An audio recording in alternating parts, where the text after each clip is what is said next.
आता हे बघू आपण, ह्या दोन रेषा दिसतायत रेषा एल, रेषा एम. या दोन रेषांना या रेषा पी नी काय केलंय, छेदलंय, म्हणजे काय केलंय, इंटरसेक्ट केलंय. ठीक आहे, ह्याला म्हणू आपण लाईन ऑफ इंटरसेक्शन किंवा छेदणारी रेषा किंवा छेदिका. काय म्हणायचं याला, छेदिका. ह्या छेदण्यामुळे इथे काही कोन तयार झाले कोन तयार. हा एक झाला, हा एक, दुसरा, हा तिसरा, हा चौथा, पाचवा, सहावा, सातवा, आठवा. समजा आपण यांना नाव देऊ A B C D E F G H. ठीक आहे, आता ह्याच्यातल्या हे जे अँगल आहे सी आणि ई, ह्या अँगल किंवा डी आणि ए, कोणत्या किती जोड्या आहे ह्या सी आणि ई ची, कसे दिसतात ते दोन्ही रेषांच्या आतमध्ये दिसतात. ठीक आहे, ह्यांना आपण म्हणू आंतरकोन. काय म्हणायचं, आंतरकोन किंवा इंग्लिश मध्ये इंटेरियर अँगल्स.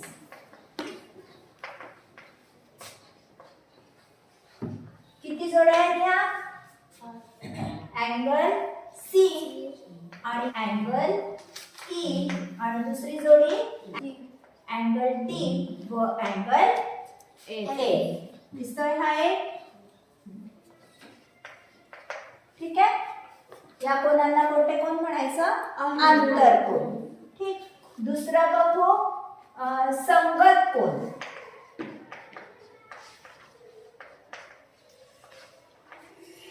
बघा, हा ए इथे वर आहे, ह्या रेषेच्या वरचा समजा हा कोन असेल तर ह्या रेषेचा वरचा कोणता कोन आहे, ई. ए आणि ई किंवा बी आणि काय होईल मग, एफ. हे कोणते कोन झाले, संगत कोन किंवा करस्पॉन्डिंग अँगल्स. काय म्हणायचं याला, करस्पॉन्डिंग अँगल्स. काढता येतील मग आता तुम्हाला जोड्या ए आणि ई, अँगल ए व अँगल ई. दुसरी जोडी अँगल बी आणि अँगल एफ. समजा आता सी असेल, खालची घेतली आपण, तर ह्या रेषेच्या कुठचा घ्यावा लागेल, खालचा घ्यावा लागेल.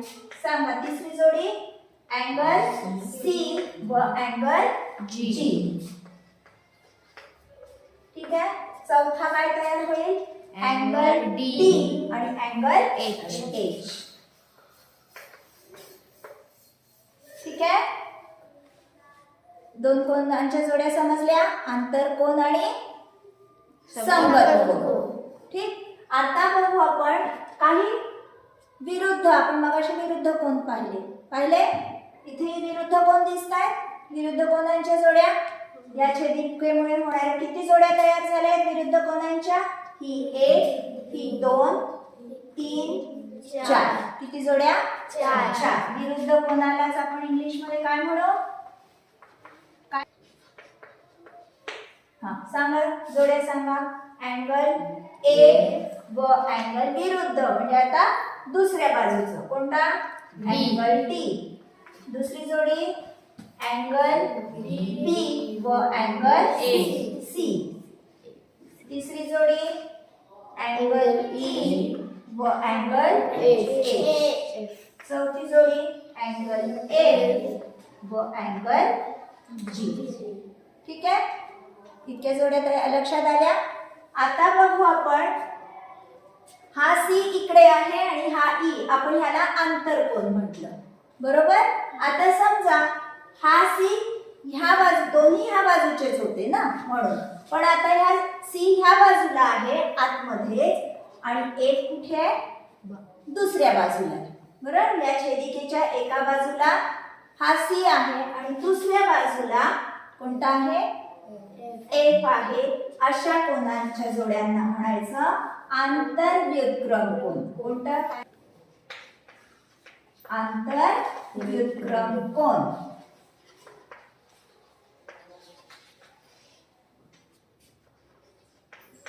तर ते काय ना, एक ह्या बाजूला आहे, एक त्या बाजूला आहे, बरोबर. हा सांगा मग आता या जोड्या अल्टरनेट अँगलच्या किती जोड्या, अँगल सी व अँगल ए. दुसरी जोडी अँगल डी व अँगल ई. ठीक आहे. आता आपण मगाशी संलग्न कोण पाहिले होते ते तुम्ही सांगू शकता. संलग्न कोण कोणता आहे? ए चा बी लागून असलेला लगतचा कोण आपण म्हटलं होतं. कोणता कोणता? अँगल ए चा संलग्न कोण? अँगल बी. अँगल सी चा संलग्न कोण? Angle D. अँगल ई चा संलग्न कोण? अँगल जी चा अँगल ए. तसंच या दोनला सुद्धा तुम्ही संलग्न कोण म्हणू शकणार आहे, कारण हे सुद्धा एकमेकांचे लगतचे कोण आहे, लागून असलेले. ठीक आहे. हे झाले ऍडजेसंट अँगल. आणि आपण संगत कोणही पाहिले, ए आणि ई. ठीक आहे. आलं लक्षात. आता ह्या लाईन्स कशा होत्या? सरसकट लाईन होत्या. पण ह्या जर पॅरेलल लाईन्स असतील, कशाला? जर ह्या समांतर असतील तर छेदिकेमुळे होणाऱ्या ह्या ज्या जोड्या असतात, आता समजा संगत कोण आहे बघा, ए आणि ई कसा वाटतं तुम्हाला? सारखाच असेल असं वाटतंय. समांतर आहे या रेषा, त्याच्यामुळे संगत कोण हे कसे असतात? नेहमी समान असतात. म्हणजे ए बरोबर ई, सी बरोबर जी, बी बरोबर ए आणि डी बरोबर एच. ठीक आहे. तेव्हा जर दोन समांतर लाईनला जर एखाद्या छेदिकेमुळे छेदलं असेल, छेदिकेमुळे तयार झालेल्या ह्या ज्या जोड्या आहेत, ठीक आहे, तर अशा वेळेस समांतर लाईन असताना संगत कोण हे कसे असतात? नेहमी एकमेकांच्या सारख्या मापाचे असतात. ठीक आहे. आंतर कोण कसे असतात? ह्यांची बेरीज कशी असते? 180 असते. ठीक आहे. तुम्ही हे सगळं करून बघू शकता, मोजून बघू शकता. ठीक.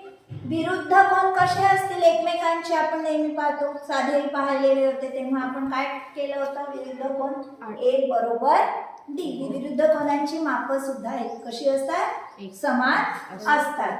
म्हणजे इथे सुद्धा काय येईल?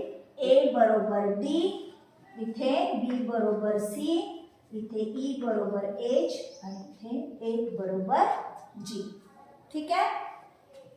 आंतरव्युत्क्रम कोण सुद्धा कसे असतात? एकमेकांच्या समान मापाचे असतात. बघा, हा जेवढा वाटतो आहे तेवढाच हा वाटतो आहे. मोजून बघा किंवा आपण या दोनची बेरीज करून, या दोनची बेरीज करून आपण काढू शकतो. ठीक आहे. काय काय लक्षात ठेवायचं? आंतर कोणांची बेरीज ही नेहमी किती असते? 180. संगत कोण नेहमी एकमेकांच्या कसे असतात? संगत कोणातली जोडी एकमेकांच्या समान मापाची असतात. विरुद्ध कोण सुद्धा समान मापाचे असतात. आणि आंतरव्युत्क्रम कोण सुद्धा एकमेकांच्या समान मापाचे असतात. आणि आपण जो एक ऍडजेसंट अँगल पाहिला होता, संलग्न कोण, हे कसे असतात? ह्यांची बेरीज कशी असते? ए अधिक बी किती असते? 180. ए अधिक बी नाही म्हणू आपण, major angle A plus major angle B किती असते? 180. ए अधिक बी 180, सी अधिक डी 180, टी अधिक ए 180, जी अधिक एच 180. ठीक आहे. राहतील या काही गोष्टी लक्षात. व्हिडिओ आवडल्यास नक्की लाईक, शेअर आणि कमेंट करा. आणि हो, सबस्क्राईब केलं नसेल तर अवश्य सबस्क्राईब करा, म्हणजे मी नवीन अपलोड केलेल्या व्हिडिओजचे तुम्हाला नोटिफिकेशन्स मिळतील. धन्यवाद.